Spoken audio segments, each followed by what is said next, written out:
Welcome to Monday's Hangxiety. Week 9 is giving us more stress, more injuries, more letdowns. Only 5 weeks left to lock in your playoff spot. We're diving into the biggest frustrations from star players underperforming to lineups that just can't catch a break. Are you hitting that panic button? What's the biggest thorn in your side? Let's get into it. Let's regroup. Let's get ourselves into the playoffs.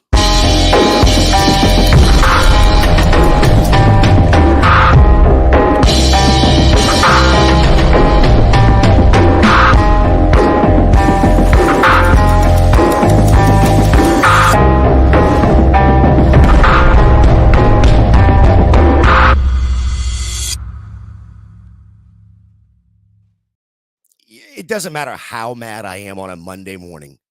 I'll just play that right there, Josh. and everything is better. Welcome to the Monday's Hangxiety. I am your host, Gator J. I got my boy Josh Hudson with me at the One Hudsonian, and my boy Ryan Weisse is back after his head has shrunk from the K. news. Ryan Weisse over there at the Fantasy 5 on Twitter. How are we doing this morning, fellas? Yeah, my head has certainly shrunk after fantasy football this week. Fuck Caleb Williams. Fuck the Bears offense. I'm not even a Bears fan. You want to talk about the thorn in my side? I went out in my home league, have the easiest end of season schedule to sneak into the playoffs, and I thought Caleb Williams was my piece. I bought him after his 300-yard game 2 weeks ago. So all I've gotten is the Washington game and the Arizona game out of him. So needless to say, I'm ecstatic. I finally broke my losing streak in Scott Fishbowl, so I'm feeling great right now. Thank you, Lamar Jackson and Zay Flowers. I noticed, Josh, I just looked at that last week. You started off like 4-0 and then just lost. 7-1 in the first 4 weeks, yep. And I've lost the last, not even hit the median in the last 4 weeks. Like, Scott it's been Fishbowl so bad. Scott Fishbowl and that, I haven't talked about it in a year, but that enormous 32-team league I'm in with all the IDP, those are the only leagues going well for me this year. Every other league is a certified disaster. Yeah, I don't want to talk about Scott Fishbowl. I'm 8-8, and it's because I'll win and hit the median, or I will lose and not hit the median, or I'll hit the median and lose. It's just been. I'm going to ask a really stupid question. And last year I thought it was one thing, and then this year I'm certainly noticing it's something else. We're competing against our own league's median, not like the Scott Fishbowl median scoring, correct? So, yeah. Yeah, you can go into it, especially on Sleeper. It makes it really easy. I don't know how about MFL, but you can click on Sleeper, hit on league, and it gives you the league median on there. And that's what made is on your league. This is my first Scott Fishbowl on Sleeper. And so last year I was on MFL and he started league median 2 years ago, maybe 3 years ago. But regardless, I had in my head that we were competing against all of Scott Fishbowl. This kind of puts you at a disadvantage if you're in like a really sharp league. I mean, I would love to see the data because I'm a huge nerd on how wildly different the league medians are between these, 1,200 leagues or whatever. But it's pretty incredible. So. I think you can see those if you go on to scottfishbowl.com. Okay. I think there's some of the Scott's really open about all of it. Yeah. You have the two different sites. And of course, like MFL, you can put so many kickers in your flex position where you can't get on. What an advantage for MFL this year. Right. I was updating my projections this morning. The amount of kickers on pace for 15 to 20 kicks over 50 yards, if your league awards yardage, is obscene. Kaimi Fairbairn has 10 field goals over 15 or 50 yards. What's incredible about that is I do kicker projections every year. I typically won't give a kicker for the whole year more than 7.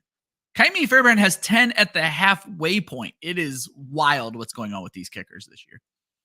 He also has 2 just from Thursday that he missed the 50-yarders. Yeah. And I'm talking about just the makes. Yeah. This is why I don't project out stats for kickers because no. I do, and I was good at it until this year. It's insane. What's hilarious is I was like, I have all this fun kicker stuff to talk about, and I don't know if I'd ever be able to fit it into a show. Thank you, Jay. There we go. That was I've done my job. My job. Trade deadline is at 4 p.m. today. But before we get into the show, let's get to Ryan's refresher. Yeah, let's dig into last week. It all started on Thursday. Good game by the Jets. Great game by Garrett Wilson, 21-13 over the Texans. The Panthers beat the Saints, got Dennis Allen fired, 23-22. Panthers are traveling to Germany next week, but they're in Carolina happy right now. Commanders take down the Giants 27-22. I don't know if you guys saw. Giants fans are big mad that Malik Neighbors was like chopping it up with Jaden Daniels. Like I watched, like they're calling him Malik traitors. It is ridiculous how mad they are about two former teammates talking to one another. Bills outlast the Miami Dolphins 30-27. This should have been a blowout. It was an interesting game, a little bit of garbage time. Chargers beat down the Browns 27-10. Titans handle the Patriots 20-17. Falcons, I guess, handle the Cowboys. What an ugly game. Backup quarterback ends up coming in with a Dak Prescott injury, 27-21 for the Falcons. Bengals beat down the Raiders. It was good to see Joe Burrow play Joe Burrow football again. 41-24. Ravens destroy the Broncos. I had this one way wrong. I didn't make the Wednesday show to defend my take, but I thought the books were off on the Denver Broncos. The books were not off on the Denver Broncos. 41-10. The only touchdown for the Broncos was a receiving touchdown for Bo Nix. Cardinals beat down the Bears, as I mentioned. A rough game for me in general, 29-9. Eagles handle their business against the Jaguars, 28-23. Rams 26, Seahawks 20. Despite Puka Nacua getting a little feisty in this one. Lions 24-14 in the rain over the Packers. Vikings win. The ugliest game of the week by far, interception ping pong last night, 21-13. And then tonight we have Jay's Buccaneers traveling to Kansas City to take on the Chiefs.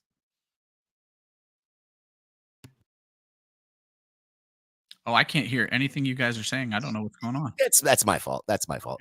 You brought up the interception ping pong. Did you see it was in the Ohio State Penn State game? They were playing a hot potato with the towel. So I thought that was kind of like apropos for both of them.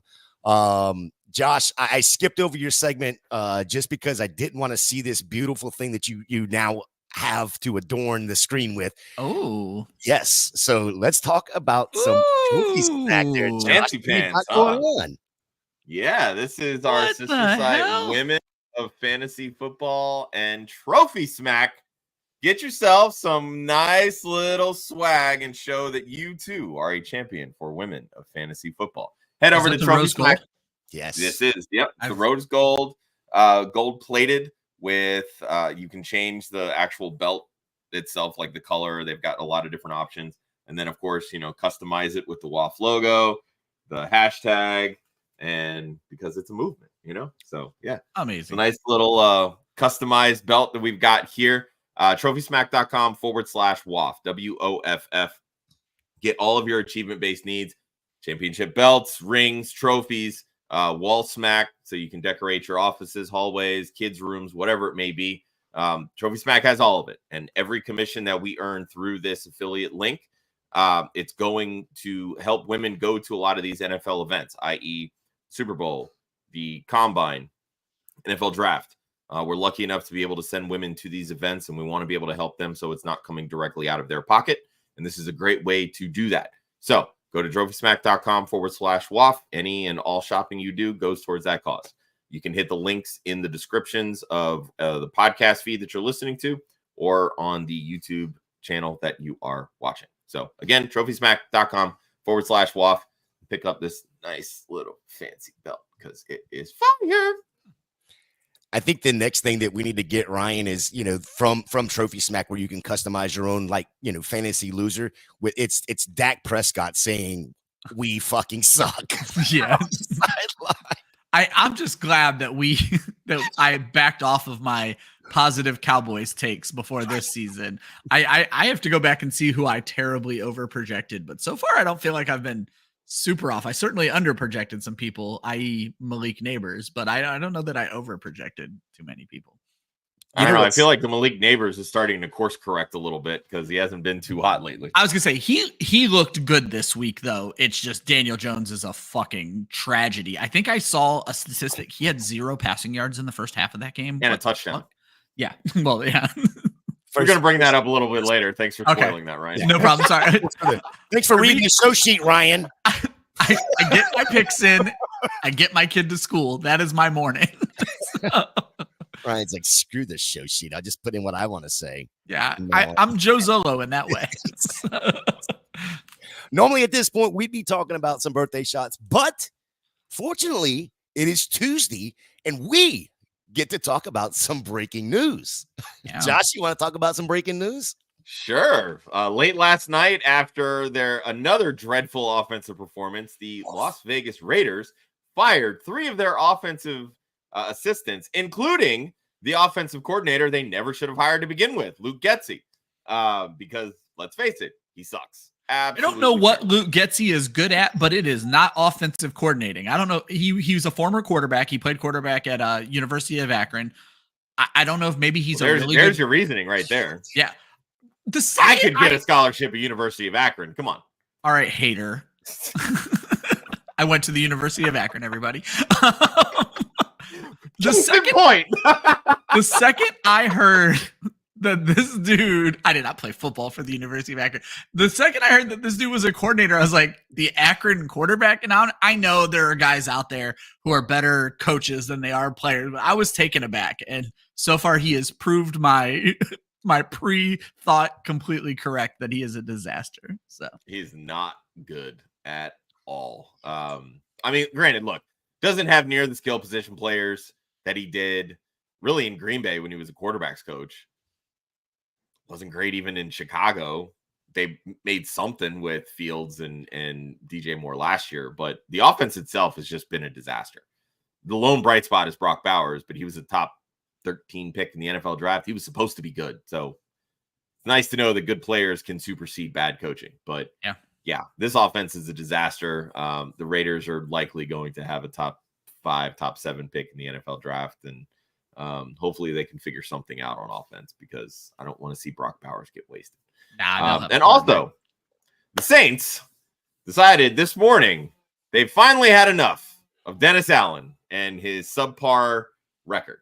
2-7 so far this season, 7 straight losses after a 2-0 start. I think this is one of my favorite stats that I stumbled across, courtesy of ESPN's Bill Barnwell. So in games where a team has outgained their opponent by 150 or more yards, where the team ran for over 150 yards, and that team won the turnover battle, teams in NFL history are 275-0. Never lost. Not anymore. That first loss came against the Carolina Panthers when the Saints hit all of those metrics and somehow lost. They lost because of Bryce Young. Yeah. And Chuba Hubbard. Yeah. Let's be clear. The final nail in the coffin. Look, so Luke Getsy's on his way to New Orleans is what you just said, right? Yeah. Sure. Why Can't be any worse than Dennis Allen. So. If this dude gets another chance, the incredible stupidity of the NFL ownership, terrible. But if he gets another chance, I will lose respect for the NFL if Luke Getsy gets another chance. Same thing with Dennis Allen. This is now the second time he's been fired mid-season. Guess who was his quarterback both times? Derek Carr. Yeah, where's the common denominator here? Like, yeah, ask Michael Thomas. Maybe Derek Carr's the problem. Let's move over to some good news. We got some birthday shots. Rookies with big games. Welcome to the league. Really, there's not. So we're just going to focus on the rookie tight ends here. Brock Bowers, tight end 3. Theo Johnson, tight end 5. And Jadavion Sanders, tight end 7 so far on the week. Rome Odunze and at wide receiver 21. Xavier Legette at wide receiver 27. They finished, of course, as top 30 options. And then the stud of the day, Ray Davis. Wow. Running back 13. Here's his stat line. I was just going to say, are we calling that a stud? 70 yards and a touchdown. 63 yards on one play. We've seen that with rookies so much this year. Why not call him a stud here? I want to go back to the tight ends, though. As someone who was hyping the non-Brock Bowers tight ends as much as Brock Bowers, though I apparently was. This was your week. This was my week to see Theo Johnson score. Brought a tear to every taxi squad of I own's mind because I have Theo Johnson. I'm pretty sure on every taxi squad. Nobody wanted him. I did. I love the kid. His comps before the draft were incredible. He is coming along. I'm actually super interested to see what the Giants can do with a quarterback next year. I think this is a very interesting football team, assuming they learn and grow together and don't lose too much in the offseason. I think the Giants are a team on the come up, but they have got to move on at quarterback. Yeah, and that's really what's holding them back is the quarterback position. Their defense has played extremely well this year. They really have. They've played really well. They're leading the NFL in sacks, like few pieces here and there. But when you don't have an offense that can score points, it's going to put that much more pressure on the defense. So I'm curious to see what moves they make because I know Ojulari has been in a lot of trade talks because, you know, obviously they spent a top 5 pick on Kayvon Thibodeau. They gave all that money to Brian Burns. So he's probably not in their rotational plans just because of what he's likely to get on the free agent market. I think he's Detroit this year or this week today. Could very well be. I know Detroit's been in on Zadarius Smith as well from Cleveland. So at the end of the day, it's going to be what the price tag is. Yeah, because Smith obviously is older. Ojulari's got some youth behind him. So, but yeah, the quarterback position is where they need the most help, and obviously they still need offensive line pieces because outside of Andrew Thomas, they're struggling bad. But yeah, I mean, as an Eagles fan, I'm happy to see them continually suck because it just brings a smile to my face. But for the sake of these great fantasy weapons that could be there with a good quarterback, I'd like to see them improve. Yeah, I do want to say hello to everybody in the chat. We will get to you as soon as I get through these key injuries. Unnecessary shots, a rumplements. A.J. Brown goes down in the first quarter with a knee. Chris Olave gets a hospital ball thrown to him, and he leaves immediately. Drake London catches a touchdown and lands on his hip, I guess, but he stood on his head like Amon-Ra did. I don't know. He got a hip pointer somehow. A.J. Brown, a C sprain. Dak Prescott has a swollen hand and a hamstring sprain, maybe. Ego. We don't know yet. Keon Coleman has a wrist injury. Not great. That might be a hands injury for Keon Coleman. Yeah, well, he got pretty hammered with the helmet right on the hand, so it's not great. All I'm seeing when I look at that list, and I know it's a short list, there's other injuries that we don't want to, they're not highlighting here, but all I see is wide receiver, wide receiver, wide receiver, wide receiver, wide receiver. Yeah, zero RB truthers are down fucking bad. I think I'm stealing that line from Josh from earlier this season. But with every wide receiver getting hurt immediately, you can't talk to me about the fragility of the running back position anymore. Especially when you look at two of the best running backs right now are older. Yeah. Derrick Henry is 30. The Ravens are number 1 in the NFL in rushing offense. Saquon is older at like 27, and the Eagles are number 2 rushing offense. Like, and the volume. It's not like they're taking care of these guys. They're like, no, go kill yourself. I actually did the math. Derrick Henry's not even averaging 20 carries a game. That's the crazy part. And he already has 1,000 yards through 9 games. He doesn't have to. Nope. He's averaging over 6 yards a carry. Mm-hmm. Unbelievable. Yep.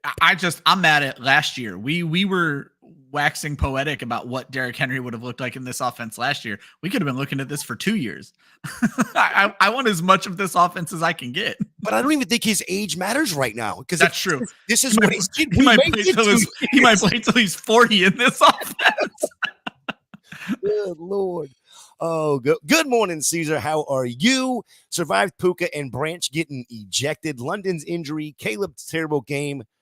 But I started JSN over Waddle.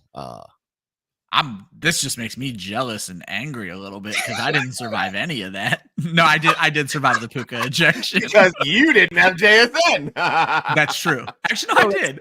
It's funny. I think I started JSN in an L, so I have to go look at that. Actually, I might have started secure over him because I'm an asshole. Josh, we talked about this on Saturday with Jagger May. And all three of us, I think, were like, yes, we're playing him because of the floor. If this is the freaking floor, dude, woof. The floor is what we saw in week 8, 6 for 69. That's the floor. Yeah. But here's the thing, like, I'll save all the JSN talk because let's go over here. Ryan and Jay, I will never doubt your Bo Nix takes again. I think I've got to roll with Stafford next week. With I have Love. not looked at my week 10 stuff yet. So give me 48 hours and then shoot me a text and I'll let you know. But yeah.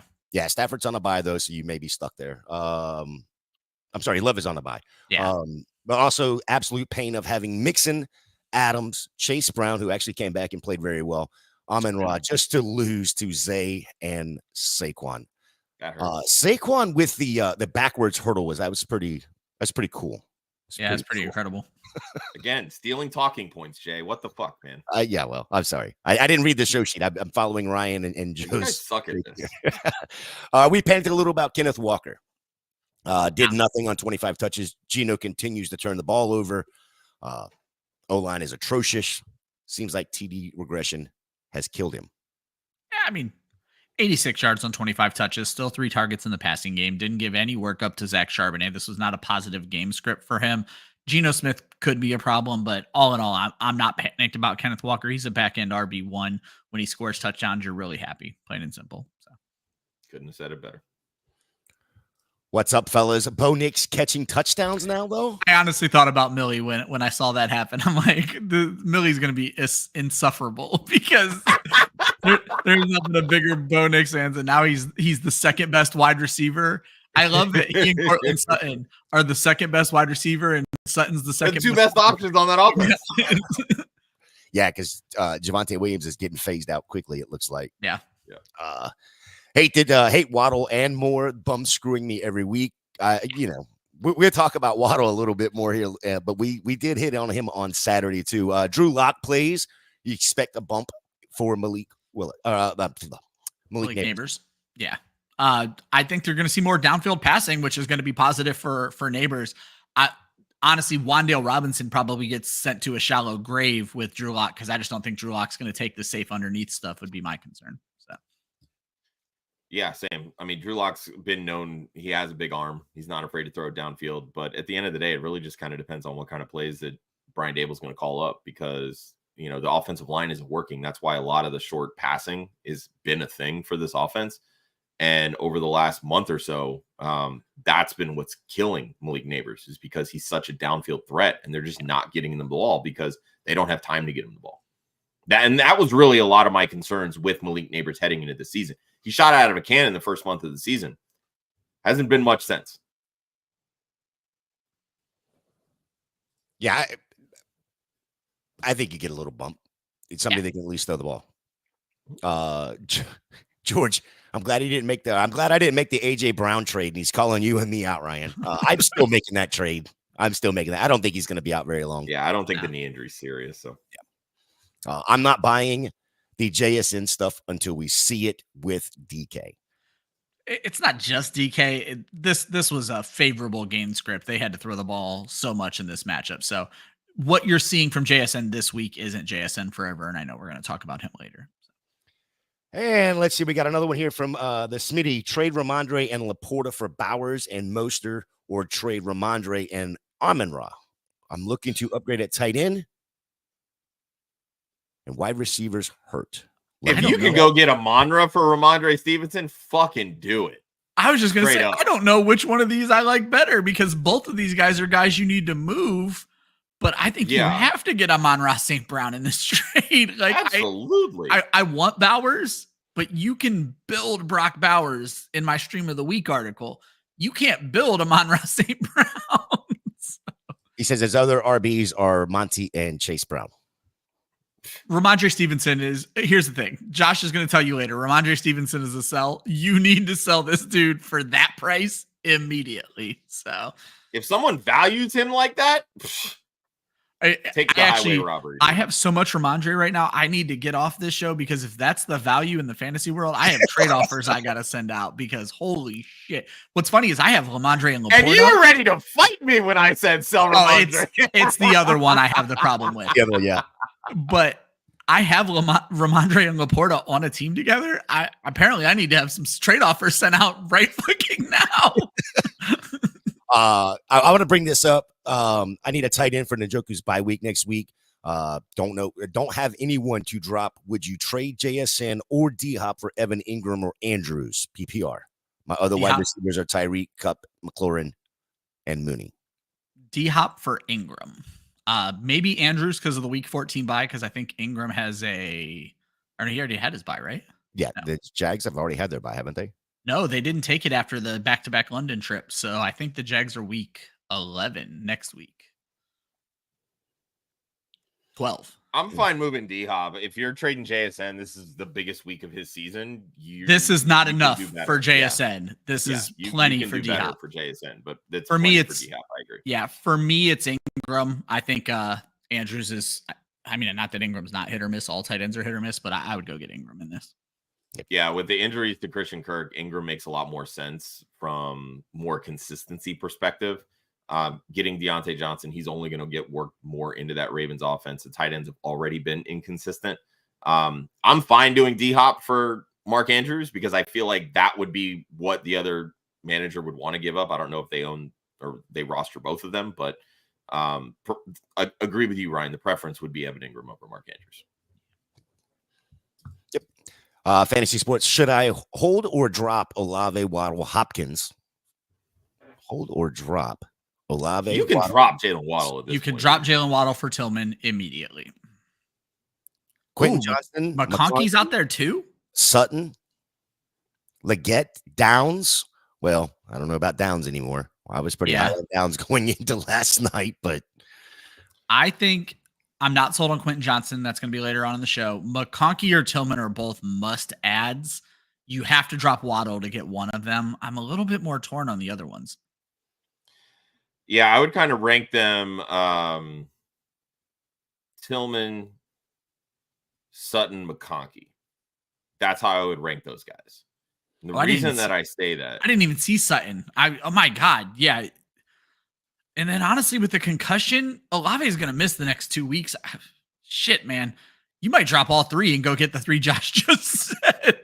Yeah, in all honesty, I mean, Sutton's not the most consistent. I understand, some of the tougher matchups, but he is the one in that offense, right? It's the same thing with McConkey. He's the one. The problem with McConkey is it's such a run-first offense that the target share is there, but the numbers aren't always there, it's right? not high-value targets. And that's the thing with Sutton. Like, when Sutton hits, he hits just like he did this week. 7 for 122. You obviously got the passing touchdown, which you're not expecting, but these are all things that make Sutton valuable, right? Tillman he's the top dog in this Cleveland Browns offense. I talked all week long. This was going to be a tough matchup for the Browns passing attack. Jameis Winston did not look great. 3 passing interceptions. Tillman still did his thing. He caught the lone touchdown in this game. I mean, I don't know how you can discount Cedric Tillman after these last 3 weeks. Yeah. He's the guy there. That's why I would put him 1, because I feel like he right now is the most consistent. To me, he's a bona fide top 24 option the rest of the season. Whereas I think you're likely going to see McConkey and Sutton kind of do this like week in and week out. Whereas I trust Tillman a lot more going forward. We just need Jay to stop jinxing Jameis Winston before the game starts. Right? I mean, I almost hit the number dead on the head. You did. Almost hit the number dead on the head. Lucas says, do I trade CeeDee Lamb?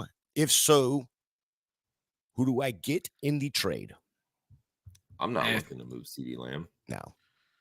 I mean, the biggest worry is, do they slap Dak on IR and call this season a loss? And then maybe it is the wise move to trade CeeDee Lamb, but I'm not going to trade him for anybody outside of an elite wide receiver back. So go for the big names and see what they're willing to offer. Go for a guy like Malik Neighbors plus, because Lamb has the better floor, but they have an equal pretty well ceiling, and we don't know what Lamb's going to look like with this shit quarterback play that might be coming at us.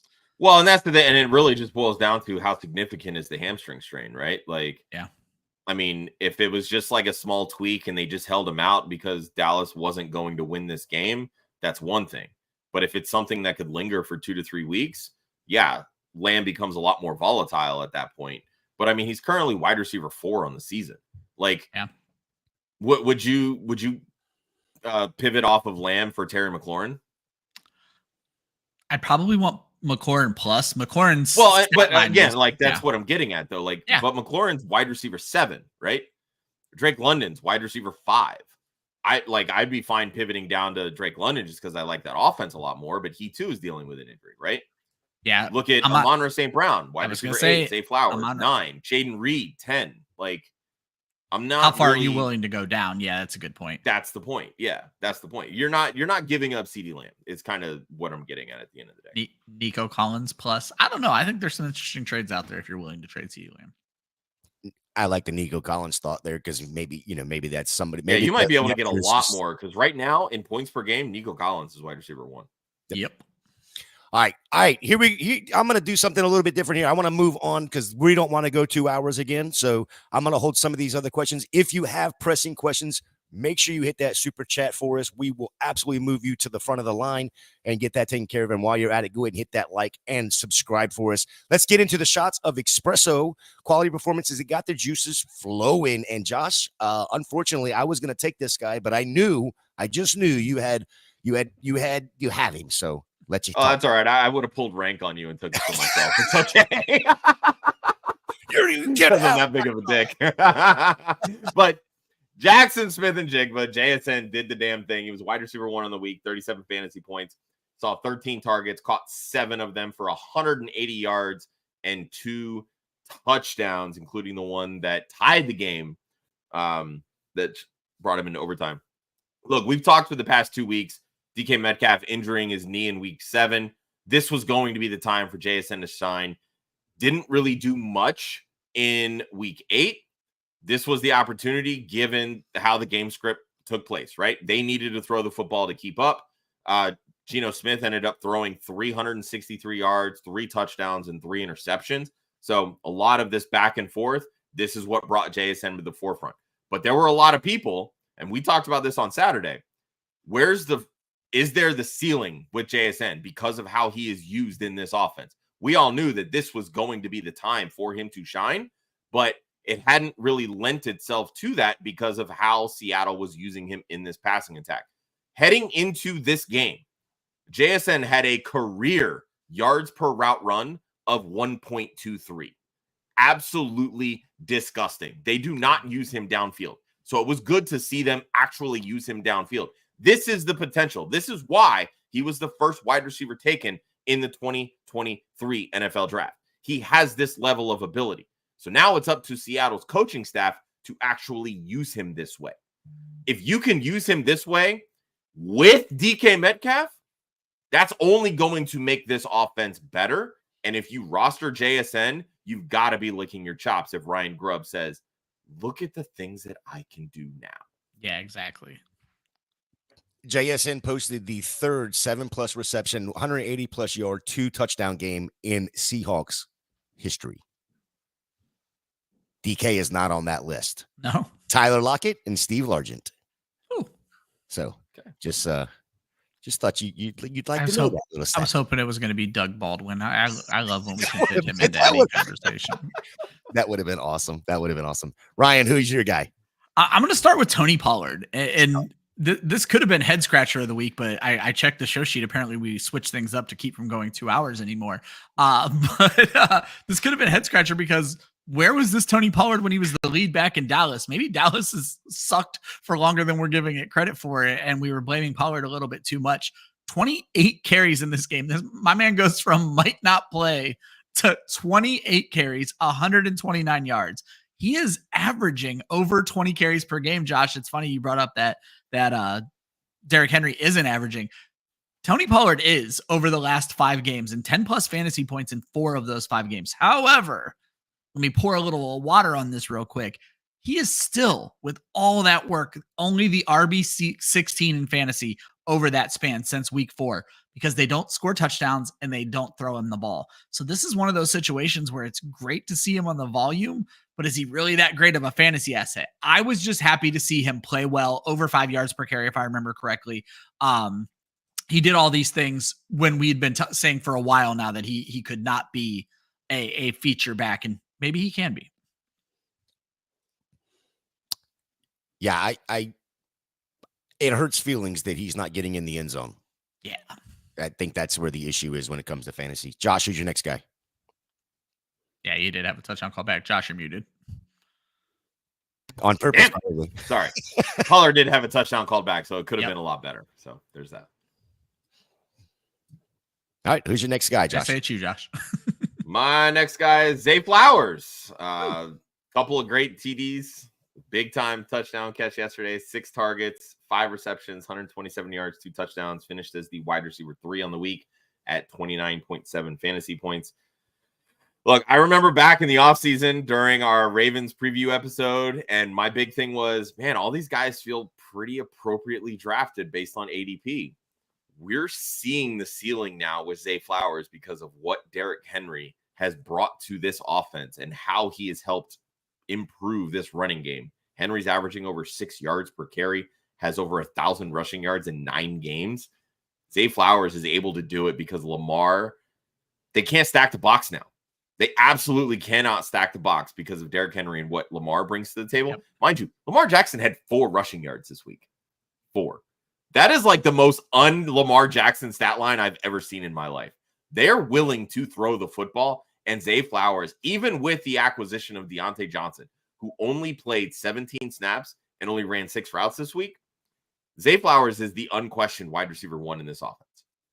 He is incredible to watch once he gets the ball in his hands, which is he's a human joystick. Yeah, he's basically like when they had Dante Hall as like the X factor, yeah, like what he was able to do in short area. Yeah, this is Zay Flowers, but Zay Flowers knows how to play wide receiver. That's the difference here. Zay Flowers is so much fun to watch. Big miss for me because I was mad about the height, and big miss for me. I owe my apologies to Zay Flowers if you're listening, buddy. This is why you shouldn't be a heightist, Ryan. Can't fall in love with tall wide receivers that don't know how to separate. Yeah, or catch. 6'4". 6'4". Yeah. Yeah, if Zay Flowers was 5 inches taller, he'd be a poster on my wall right now.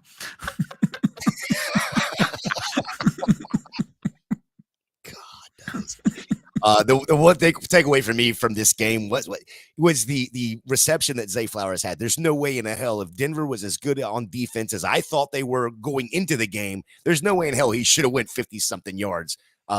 Off of one missed tackle. It's not, like I said, he was fun to watch, but it was one missed tackle and then he just burned everybody else. How the fuck does that happen? I get that he's fast, but come on. Yeah. That wasn't on the bingo card, I guess. No. Ryan, who's your next guy? Achane or Achane. How are we pronouncing this? Achane. I'm going to get this eventually. Achane. 121 total yards and 2 touchdowns this week. But more importantly, 58 and 1 of that was receiving. I went and looked at the games where he has played with Tua in the lineup. Achane is averaging over 25 fantasy points in games where Tua Tagovailoa is the quarterback. He may not be doing a whole lot for the Dolphins, but he is saving the fantasy running back position. 3 receiving touchdowns on 28 targets in the 4 games that he's played with Tua.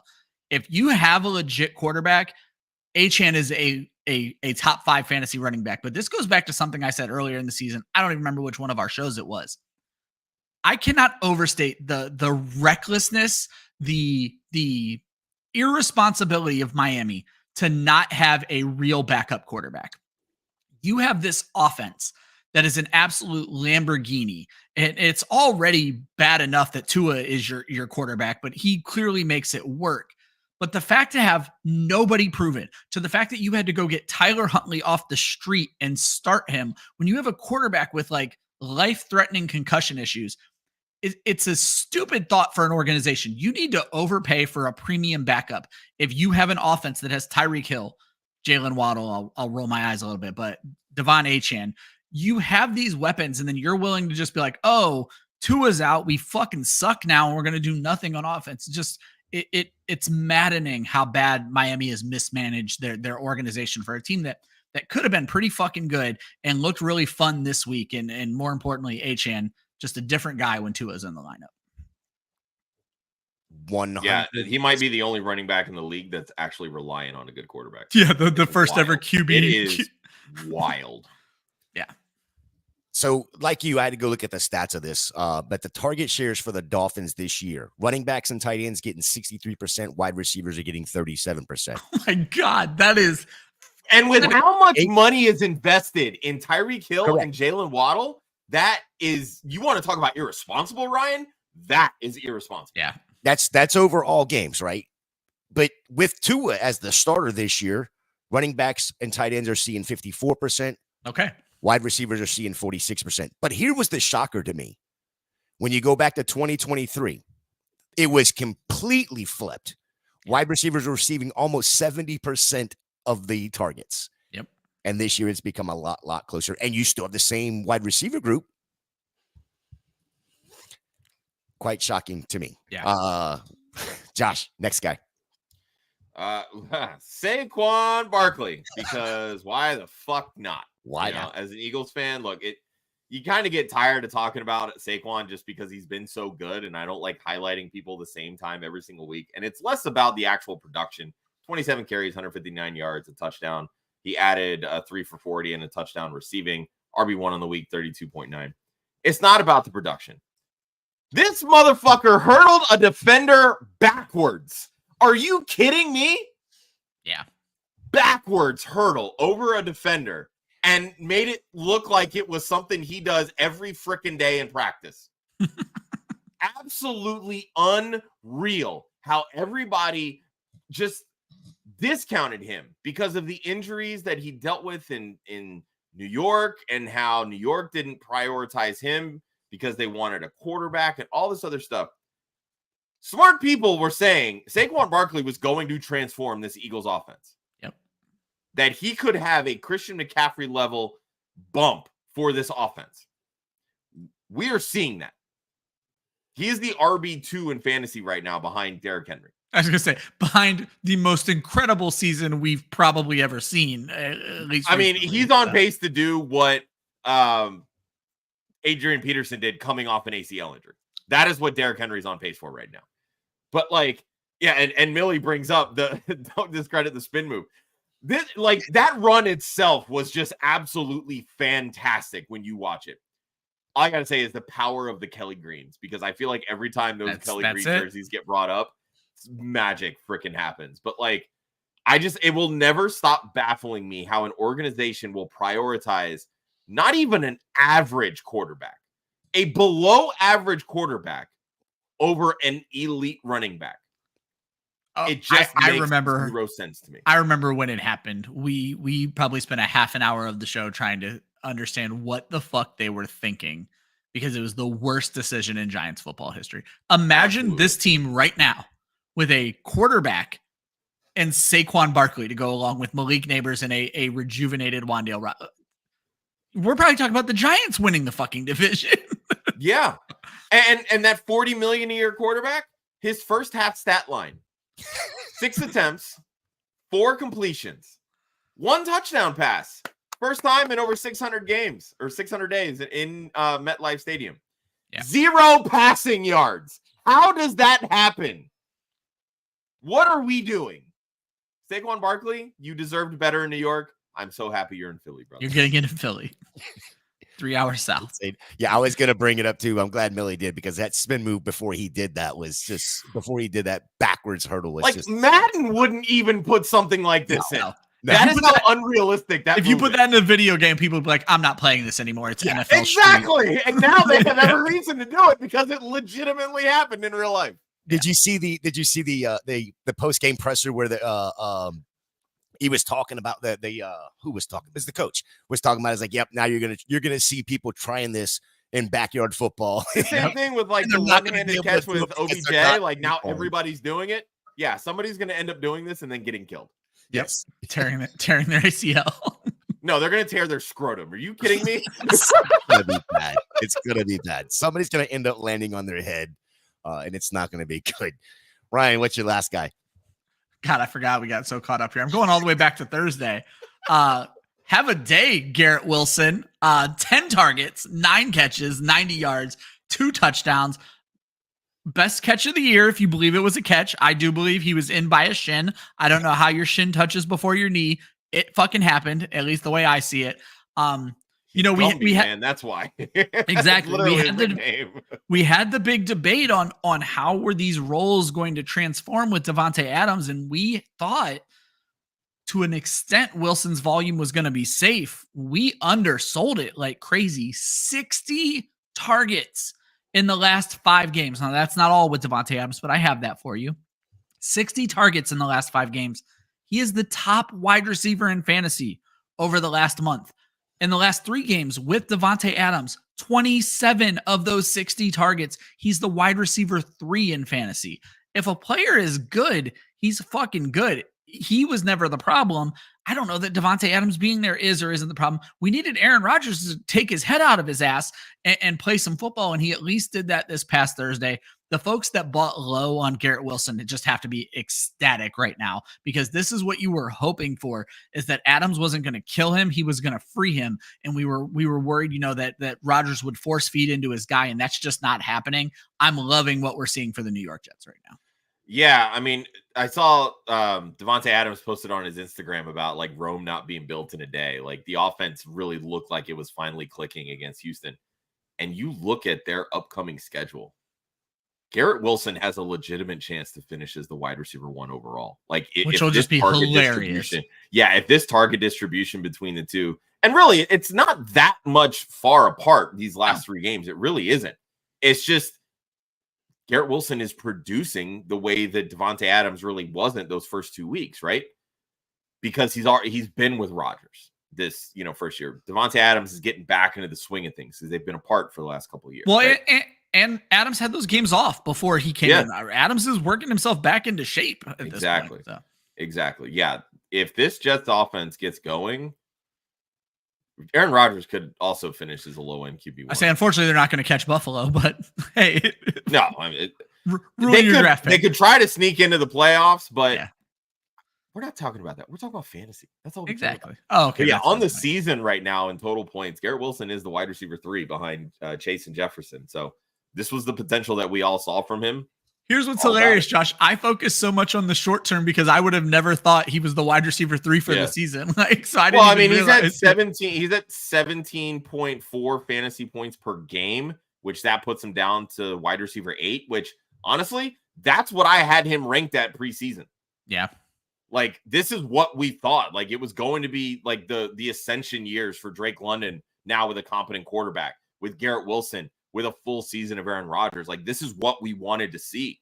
We're finally getting that. Indeed. Yeah, I a couple weeks ago, I think I said it out loud and may have been on here. I know Lazard is hurt right now, but I thought he was going to be the one that took the hit. And well, now that he's hurt, he's definitely taking the hit. And Garrett Wilson is as the stud that he always was. My bonus for today is Chase Brown, 27 for 120. 5 for 5 in receiving, 37, and he did catch that touchdown. RB5 on the week. That stat where he 27 carries, 120 yards are both career highs for him. With Zach Moss not being there, and he's coming back, but I don't see this changing. We've talked about Chase Brown being the RB1 in Cincinnati. 6 straight games with double-digit carries, 64 carries, averaging 72.8 yards per game, adding 11 catches on 15 targets, 4 rushing touchdowns and 2 receiving touchdowns for Chase Brown this year. Not too shabby. If they think Zach Moss gets his job back? No. And I was just going to say, the only reason that I think he will is because he's still better at pass blocking. Pass pro. Than Chase Brown. Okay, I'll bring this to you. Guess how many times Joe Burrow was sacked yesterday? 0. 1. Oh, once. Okay. 1 sack yesterday. I was just going to bring up, if they had never brought in Zach Moss, we would have all appropriately rated Chase Brown and be basking in this glory right now. But instead, he fell in drafts because nobody knew what to do with that team. Well, it's now the same thing in New York, right? Like, it's mirroring that Tyrone Tracy, Devin Singletary thing. Like you bring in the veteran, the young guy finally shows that he can do what they wanted him to do. Yeah. So they're going to start, moving things. And they've already started that shift with Chase Brown. I mean, his running back rush shares have been slowly increasing. He had 100% of the running back opportunities. Like we had a question on Saturday. What do you guys think of Travion Williams as a deep stash? It's like, he's a special teamer. He's not going to be doing anything. So. Yep. Guys, we are 50 minutes into it. We got a bunch of questions in the chat, and we ain't even got to most of the show here. So let's get to the questions. Let's get to some of these questions right here. Is Ty Chandler worthless in Dynasty? Caesar is asking for a friend. I don't think he's worthless, but I mean, he's a roster clogger. That's all he is. He's never going to be more than a backup, plain and simple. Correct. So. if I do Rhamondre for Amon-Ra, what running back would you pick to replace him? I haven't dug into Amon-Ra's waivers production already replaces it, so it doesn't matter. There's that. He brings up, he says the guy offered Amon-Ra, says Neighbors is for sale as well. Offer one of your other running backs for Neighbors. I haven't looked into waivers yet to know who's even going to be out there, who's rosterable enough. If Rico Dowdle got dropped, he did well enough, and I think Dallas is going to have to lean on their run a little bit. Honestly, Ray Davis, if he's just going to score 60-yard touchdowns, it's hard. I haven't looked at waivers yet to give you a good answer at that. So. Yeah, check back tomorrow. Same bat time, same bat channel. These two knuckleheads will get together and get you through your waiver wire picks. Starting two running backs. Harry says, my starting two running backs are Kenneth Walker, Jahmyr Gibbs, Kyron Williams. Well, that's 3. Rachaad White is 4. And my backup bench option. Hold him or drop him for Pacheco or Brooks. I would drop Rachaad White for Jonathon Brooks in a heartbeat. Yeah, I'm going to fight with Josh a little bit on this later on the show, but I would still rather have Brooks than Rachaad White. How do you guys feel about Rome? DJ Moore seems pretty unhappy. I wanted to bring this up too. It looks like there's Chicago is fighting inside the locker room. It sounds like between DJ Moore and Caleb Williams. There was a shoulder check of some sort on the field. And again, there's a 4:00 deadline today that we could be moving. They're not moving. They're not moving anything. How do you feel about Rome? DJ Moore seems pretty unhappy in Rome. Had his first big game in a while, 5 for 103. He's inconsistent, but the fact of the matter is you can't trust this Bears offense right now. It has nothing to do with Rhamondre. It has a lot to do with Caleb Williams and the way they're calling the offense.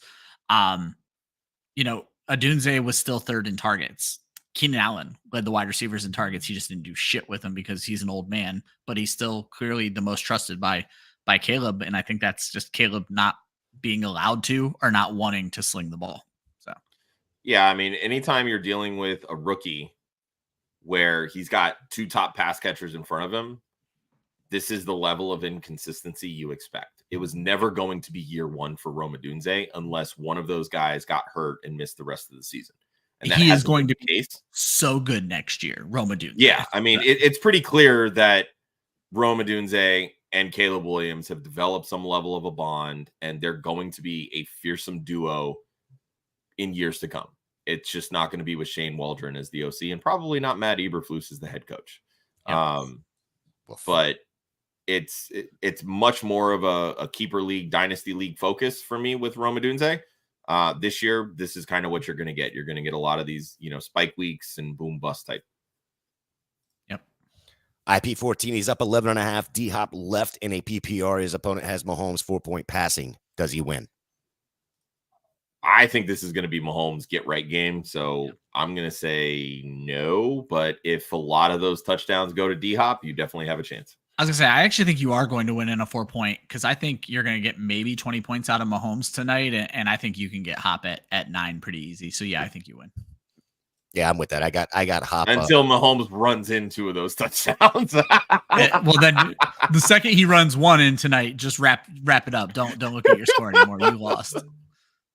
I just hope they start Jameis over DTR the rest of the year. Does Ferguson have value does Ferguson's value go up if Cooper Rush starts? Not up, but it'll become the Ferguson CD show, which is basically what it is already. I think he is what he is. Yeah, this offense just isn't good right now at all because they have no running game. If we start seeing more Cooper Rush, then maybe. I mean, he did play well in limited stretches. I think it was 2 years ago when he took over for Dak when Dak missed, what was it, like 4 or 5 We weeks? just talk about how fucking hilarious it is that we're talking about Cooper Rush when they traded for Trey Lance. This kid must be the worst fucking quarterback. He cannot get on the fucking field. And they gave up a 4th round pick. They didn't just trade for him. They gave up a valuable pick. And that 4th round pick could have been used to get one of these running backs. Tracy, hello. Like Ray Davis. Ray Davis. Kidding Bucky me. Irving, I think, was a 4th round pick too. Braylon Allen was a 4th round pick. All in, baby. All in. Drone Force. If I'm unable to make a trade for tight end, should I just not play a tight end or drop a kicker for a tight end? You cannot drop your kicker in today's NFL. I was about to say kickers are scoring more than tight ends. Yes. So hilariously, the answer is to not play a tight end. Wait, I'd be fine dropping. His roster is Jaden Daniels, Tyreek Cup, Barkley, Monty, McLaurin. You do not need Tua Tagovailoa. You don't have to go any more of the list, Jay. Tua is the last name on this list. Drop Tua. You do not need a backup quarterback. I think Daniels' bye is week 14. You'll figure something out in week 14. Yeah. Don't worry about Tua. You've got enough time that if you drop Tua to get a tight end, if somebody rushes to get him, that's fine. You can find a 1 week fill in week 14. You don't need Tua Tagovailoa. No need to rush that second wide receiver. Oh, this Smitty talking now. KC loses. Spicy. Okay. Spicy. I know Jay likes that. I mean, I do. I'm not gonna lie. Let's get over to the migraine worse than a hangover, the underwhelming performance that is a prelude of what's to come. Josh, start us off. Hear me out on this one. It's Jared Goff. Okay. It's Jared Goff. He was QB 26 this week. Only threw the ball 22 times, 145 yards and a touchdown. Last week, he threw 3 touchdown passes. Still. And was QB 18. The Detroit Lions have the 3rd fewest pass attempts in the NFL right now. And this is the interesting part of this. The team that has thrown the fewest touchdown passes is Jalen Hurts and the Philadelphia Eagles. But here's the big discrepancy here.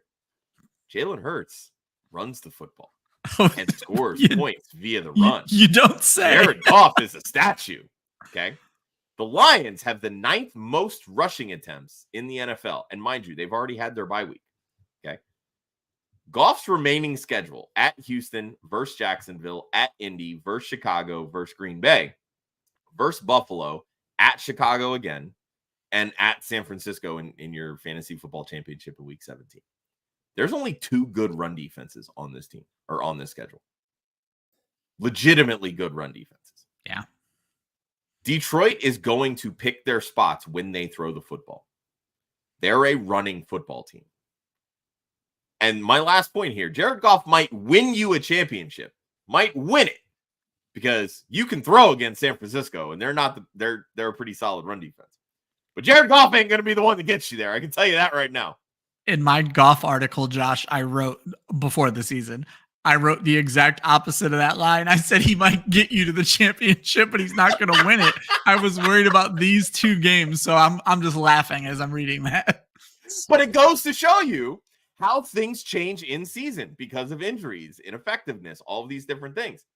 The way, we all knew the Detroit offense was going to be good, and we all knew how efficient Jared Goff has become in this offense with Ben Johnston calling the plays. And they have so many playmakers.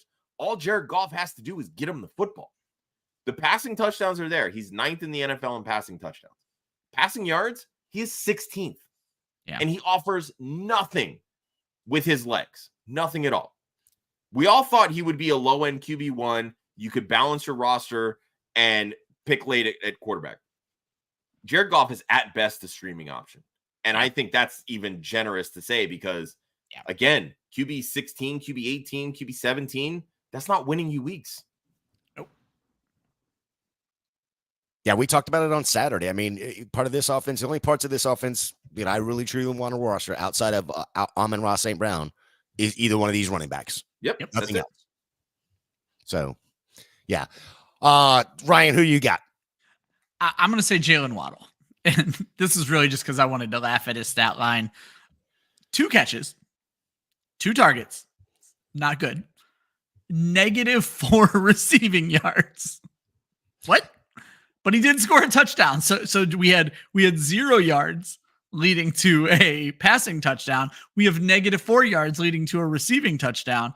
He was the wide receiver 45 on the week on his 7.6 fantasy points, and that's without tonight's game, so he's likely to fall there. Last week, he was 4 for 45 in Tua's first week back, the wide receiver 52 in fantasy. So it turns out I was extremely wrong about Jaylen Waddle when I said that he's a wide receiver 5 without Tua. Turns out he's a wide receiver 5 with Tua. Jaylen Waddle is a wide receiver 5 in fantasy and does not need to be on any fantasy rosters moving forward in redraft. Jay gave us the stats. They're just throwing to the running backs and tight ends right now. Yep. Which is just asinine considering the amount of money that they gave Jaylen Waddle and then re-upped Tyreek Hill. They have, what is it, $65 million plus invested per year in Tyreek and Waddle. Yeah. And they're throwing the ball to Devon Achane, which again is not a bad thing because Achane is very good at football. You're paying Jaylen Waddle to catch the football. I just spend your money better, guys. Like, what are we doing? We could say that about a bunch of teams. Oh, yeah. We could say that about a bunch of teams. In fact, that's what we've been talking about most of the show. New York Giants. New York Giants. Carolina Panthers. Las Vegas Raiders. Never forget, last week, I think it was you who brought it up, Jay, that Dallas didn't want to pay Derrick Henry. Yeah, right. Couldn't pay Derrick Henry. They couldn't. Yeah. They couldn't. And they're going to find out how hard it really is to pay somebody because they've got Micah Parsons they got to pay. They've got some people that still got to get paid. My migraine this week is CJ Stroud. It's been abysmal compared to what we thought he was going to be after a great rookie season. Just Thursday, 11 for 30, 191 yards, 8 carries, 59 yards, fumble, and he lost it. The biggest thing for me is that offensive line is just getting him killed. 30 sacks on the year.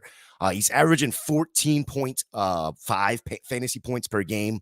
Only 2 games over 20 fantasy points, and that was week 1 against Indy and week 4 against Jacksonville. Week 14 bye, which is murdersome when you think about it as your quarterback if you have him as your QB1. But then he's got Miami, Kansas City, and Baltimore through the fantasy playoffs. And maybe you get by Miami, but Kansas City doesn't look bad at D, and neither does Baltimore. Last 3 games, 562 total yards, 1 touchdown, 2 fumbles, and 10 sacks. I don't see this changing. He's a game manager. This is what Houston has morphed him into. It's what I've been saying for the last 3 weeks. I'll just throw out. Rough. I hope I'm right about this. He's a different quarterback with Nico Collins in the lineup. So I'll be very interested to see what he looks like with Nico back. But I agree, Jay. That was my first and major takeaway from Thursday night is that offensive line is getting this man killed, plain and simple. So, yes, sir. A couple quick things in the chat here. Y'all need to be more like Trone right here. Hit that like, hit that subscribe for us. Greatly appreciate that. Colin said Caleb passer rating is lower than Drake May and the same as Daniel Jones. Yeah, it's something, man. I can't even add anything to that. Just read that and laugh and move on, right? Yes. Let's get over to the cream and sugar. Cream, you're buying the buy low candidate. They always rise to the top. Sugar, sell high, floating to the bottom. Josh, start us off. You've been talking about this guy all show.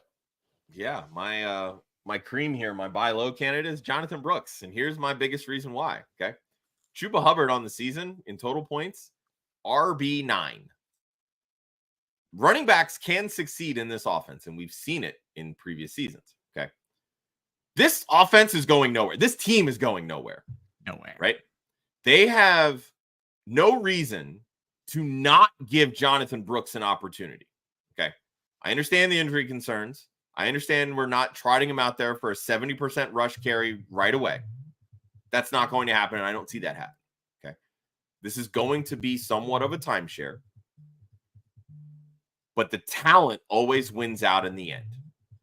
You buy him now because when he really starts kicking, it's your fantasy playoffs. And that is when you need him the most. That is when you need running back production. And again, if Chuba Hubbard is the RB9 currently, Jonathon Brooks can be a top 5 running back. I'm just saying. That is why you buy him, because he's not going to be that expensive unless it's Dynasty. But yeah, that's my point. So Ryan, go ahead, Jay, get the bell ready to go because this is going to be a scene out of Step Brothers. We don't even need a bell because Josh actually, he pulled an 8 Mile on me and made my argument for me. Do you know why Jonathon Brooks isn't going to matter? Because Chuba Hubbard is the RB9. They're going to keep giving this kid the ball. He's a free agent at the end of the year. You might as well burn his legs out from underneath of him. But more importantly, Miles Sanders has 36 carries this year in 9 games. That's 4 per game. Okay. If that's what's Miles Sanders, Jonathon Brooks, like, come on here. You spent a second-round pick on Jonathon Brooks. You want to see what he can do. And that's what we think and we hope. But a week ago, their coach alluded that he might not play this year. And there's a lot of things that are bothering me. That's because coaches aren't doctors. But you know what? Coach that he's going to play in week 10 in Germany. But I'm not saying he's not going to play. I'm just saying I don't think the volume with Chuba Hubbard doing what he's done, I don't think the volume is going to make Jonathon Brooks into the league winner we think he is. I will say, if you can get him cheap, please go get him cheap. We talked about it earlier. He's a free agent in some leagues somehow, which makes no sense. As someone who had him in a redraft keeper league where he has even a little bit more value, I was ready to move him just based on a general feeling. And I did the thing that I always bitch about people doing. I held him this whole time until he's about to come back, and I still moved him, but I got an offer I couldn't turn down. I got Tyreek Hill for Brooks and Deontay Johnson. That's the kind of price tag that how the hell was I going to say no? But if that's the kind of price tag that the Jonathon Brooks manager in your league wants, you can't pay that. I just don't see it. I think he's a 10-touch rest of the season guy. If he blows the world out and averages 5.5 yards per carry, that's 50 yards, and you're praying for a touchdown on a team that doesn't score a lot of touchdowns. I don't know. Again, if Chuba Hubbard can score touchdowns, I think Jonathon Brooks will be okay. He has 5 rushing touchdowns in 9 games. Are we calling that scoring touchdowns? Like, I don't know. But he's RB9. That's fair. But that's the difference between this guy and my next guy. And I'll give you that. Now I'll let you talk about your next guy, and then I'll fight you about it. Unless, am I going now for my sugar? I don't remember how we do. Okay. Hey, hang on. I'm going to disagree with you for 1 second, Ryan, because you just traded what could be a valuable running back asset for wide receiver 41, and we just talked about the Miami stats throwing to the wide receivers. So that's fair. I saw what I liked from Tyreek this week. I think he had 6 for 60 or something like that. You get that into the end zone, we're starting to get a better week, and we know what Tyreek can be with Tua. I'm not too nervous about it. I was being sarcastic. Oh, I know you are. Plus, I bought Alvin Kamara last week, and he's doing all of the heavy lifting at my running back position anyway. So I just have to hope he doesn't quit. Who's your cream now? Hopefully he wasn't a big fan of Dennis Allen. I'm going to go along the same lines as Josh, though. Marvin Harrison Jr., while he hasn't been on the IR, might as well have been. Depending on when your trade deadline is, I might also tell you to wait 1 week to do this. I have a league with an early trade deadline. So on Sleeper, if it's a week 10 trade deadline, which ours is, you have to make all of your trades by the end of Monday Night Football. And I may actually put a feeler out here for Marvin Harrison. This week, it's another tough matchup against the Jets, and then he has a week 11 bye. So he doesn't look appealing, but if you want to talk about league winner, I think Marvin Harrison might be one. He comes out of his bye against Seattle, Minnesota, Seattle again, New England, Carolina, and the Rams. Every one of those teams, I forgot to fill my stats out, but every one of those teams allow a ton of points to quarterbacks and wide receivers. I was using Football Guy's strength of schedules tool, and I can't remove weeks from it, but even counting the really bad matchup against the Jets, that is the 9th best schedule rest of season for wide receivers. We've seen good from Marvin Harrison, but if you look at who he's played to this point in the season, it's actually been teams that have shut down the wide receiver. It's one of those things where he's growing, but he's growing against really tough defenses. Things get easier coming out of this bye, and I think Marvin Harrison is going to be a really interesting wide receiver to end the season. I don't hate it. Josh, who's your sugar? Rhamondre Stevenson, the RB 21 on the season, both in total points and points per game. Sure, he's seeing some volume, but it's not good volume. The last 2 weeks, he has combined for 30 carries and 64 yards. The plus side, he scored 7 touchdowns in 8 games. So basically what you're saying is he's Zamir White if Zamir White could actually score touchdowns. And we've been screaming for weeks now that Zamir White doesn't need to be rostered, who, by the way, also scored a touchdown this week. Funny how that happened. On 10 yards. He had 7 fantasy points with a touchdown. Here's my whole point with this. Okay. Volume is great, especially on bad teams.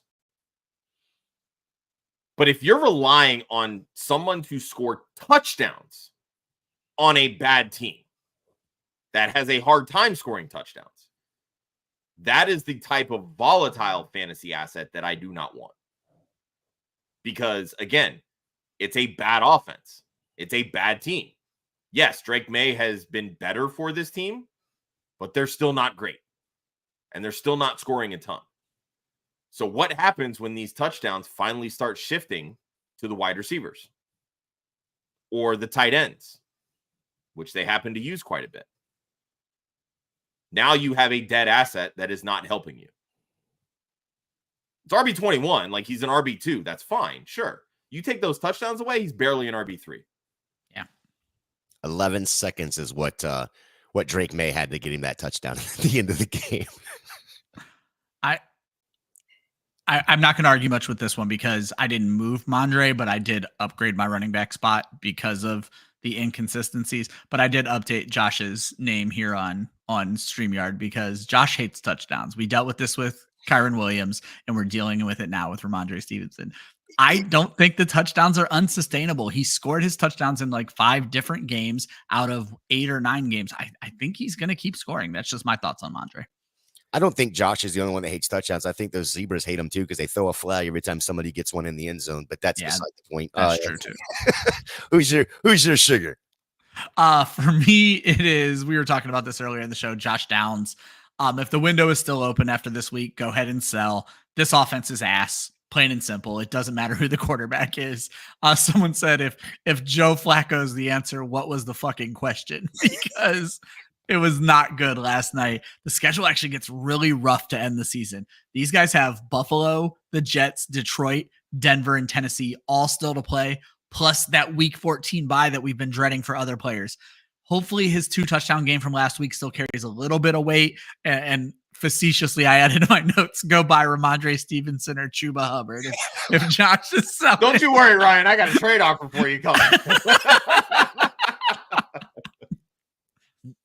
Josh and I were on Saturday on Start Sit Different Day, and we were pretty happy that Joe Flacco was going to start. You know, in our minds, it boosted up the wide receiver room quite a bit with both Josh Downs and Michael Pittman. Now, I know Michael Pittman was coming in with an injury, but I didn't foresee where this was going to hurt Jonathan Taylor the way it hurt Jonathan Taylor. Look, the whole offense was just good. Well, I understand that, but the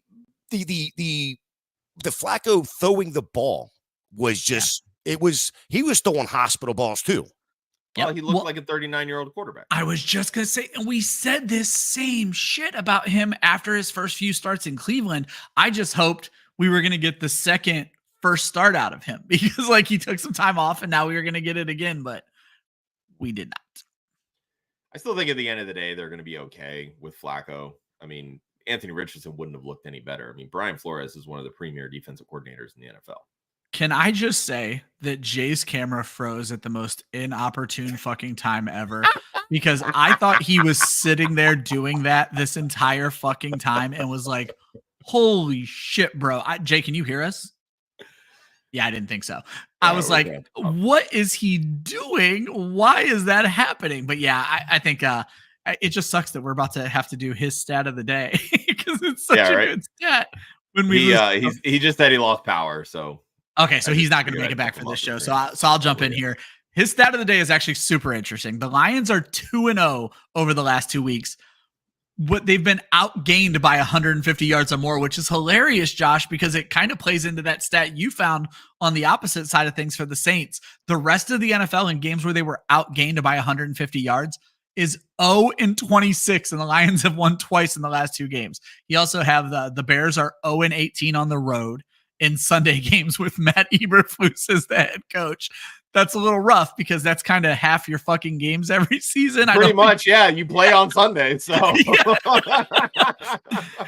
And then the Packers have the 4th most drops and the 2nd most pre-snap penalties and the 2nd worst field goal percentage. I knew their kicker was struggling. I think they're on their 3rd kicker of the season already. But not a very disciplined Packers team out there, Josh. All I know is, the Packers, I mean, they're young.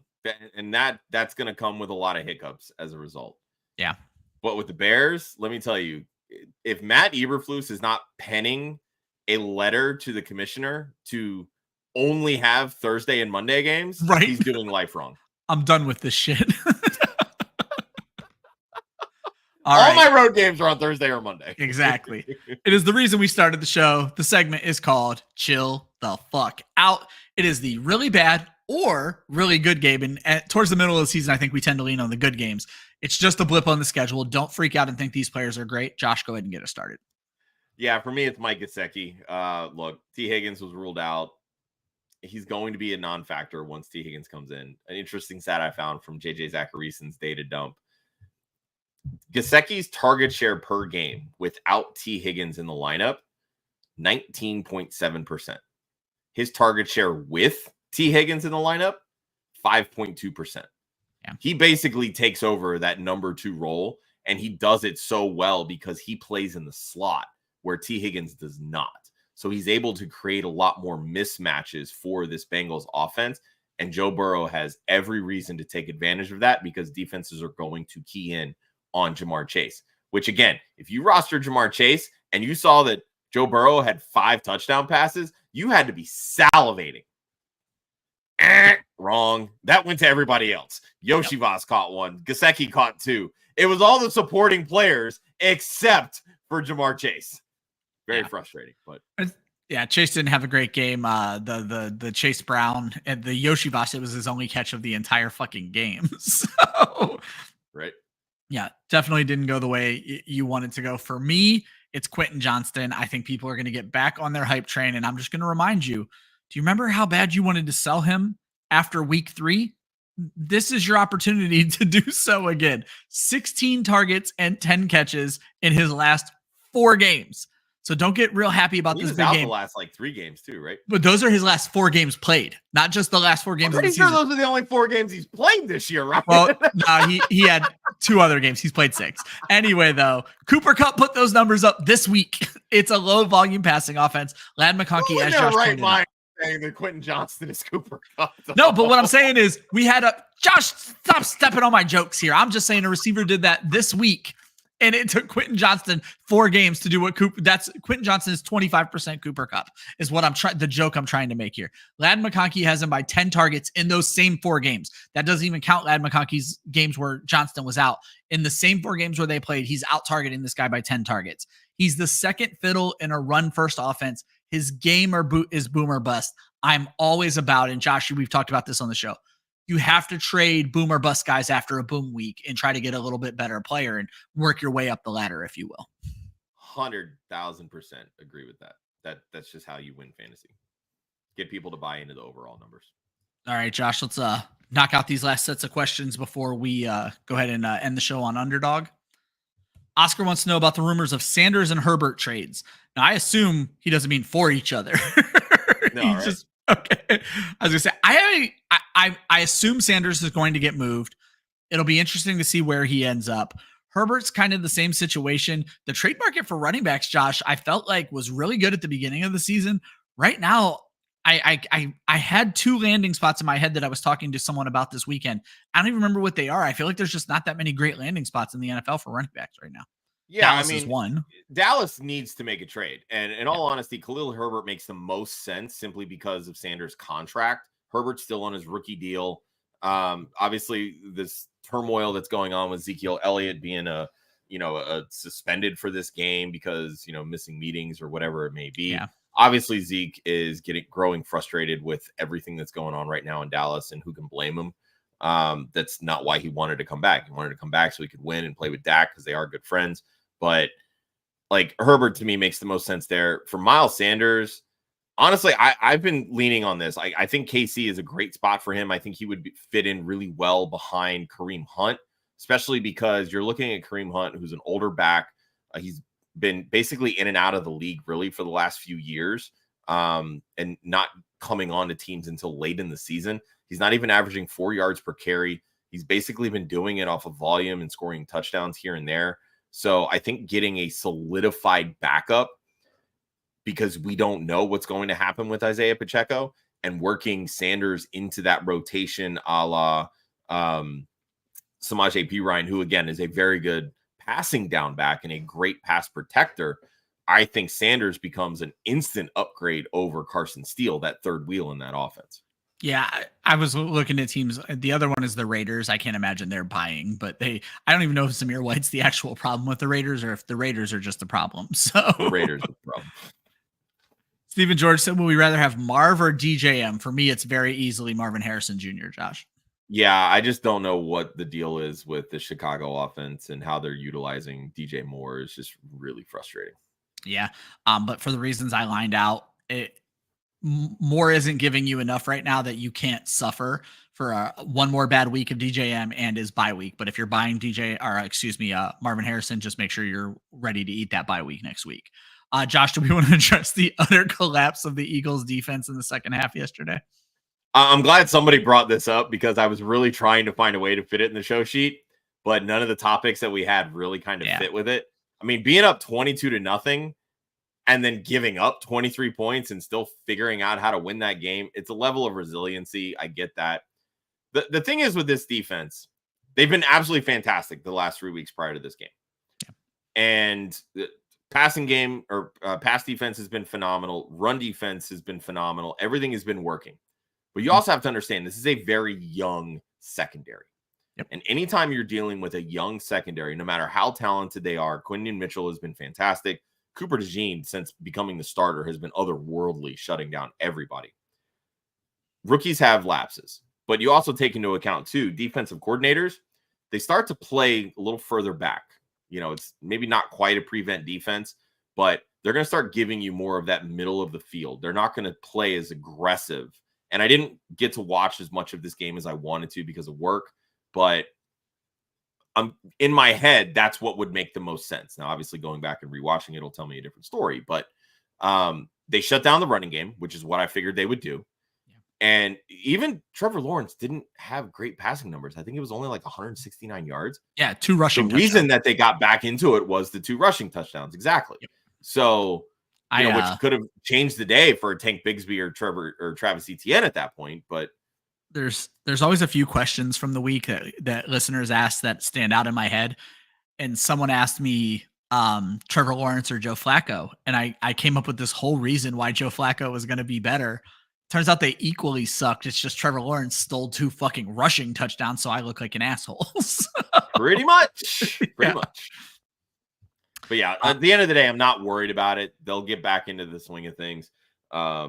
Like I said, I think it's just a matter of, game script and, just kind of taking your foot off the gas. Yep. George wants to know if he's selling high on Adams and what receiver to go get. I feel like George has been trying to move Adams, if I remember correctly, in my DMs for a while now.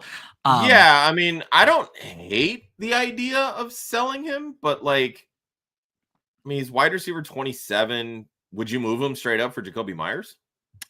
No. I would rather have Adams in that situation. I'll tell you who I just to stick with my theme, see if the Marvin Harrison Jr. manager will move him for Adams. Adams coming off a good week. Harrison's been down. I would move him for Marvin Harrison. That's a trade I would make right now. Yeah, I mean, Cortland Sutton's wide receiver 37, Pickens 36. Say Sutton plus Pickens 38. Plus. These become interesting trades. If you're willing to downgrade at wide receiver, and George, if I remember your roster correctly, you actually need a running back as well. So maybe go after Pickens plus or Sutton plus, Josh. That's not a bad idea. I was going to say, I mean, and I brought up Jacoby Myers specifically because Myers is one spot ahead of Devontae Adams. Yeah, and yes, that offense is bad. Yeah. But that target share is fucking-leet. Yeah. That's, I guess I haven't given Jacoby Myers enough consideration as of late. I'll be honest, I don't even know what he did this week, and I don't. Yeah, I mean, even that. But again, I bring this up because when we're talking about Sutton and Pickens and Marvin Harrison, the name value of Myers with those guys maybe isn't as high, and he's out producing all of them. Oh yeah.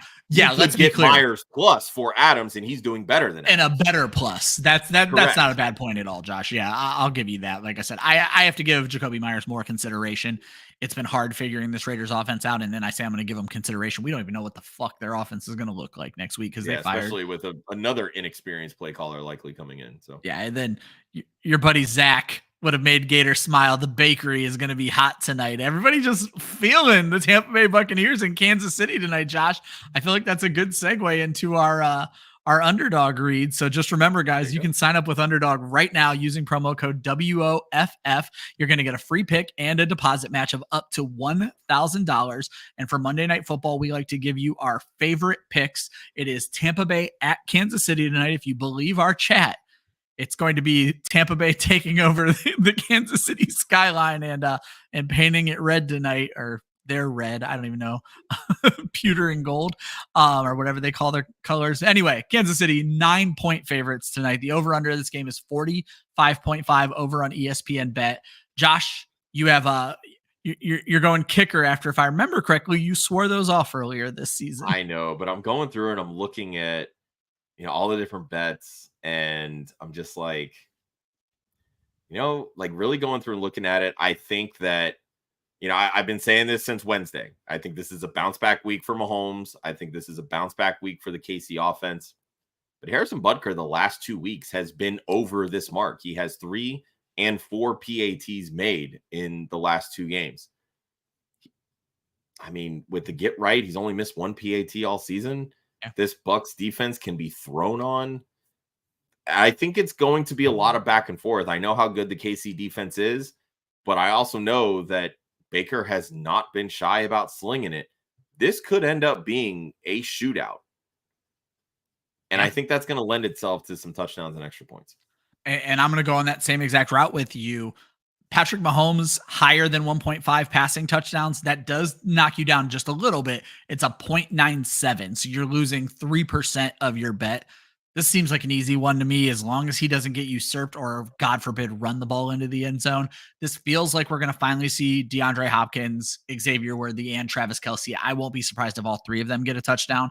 And that kind of takes me over to Jay. When Jay wrote the show sheet, DeAndre Hopkins was sitting at 39.5 yards. Jay liked the higher there, and now it's at 44.5. That's a 5-yard push from, I'm guessing, overnight. That's a pretty big jump. So everybody's jumping on DeAndre Hopkins. We're expecting a good week. And I love his second pick, Josh, of K-Dot over higher 4.5 receptions. I follow a lot of people about prop bets.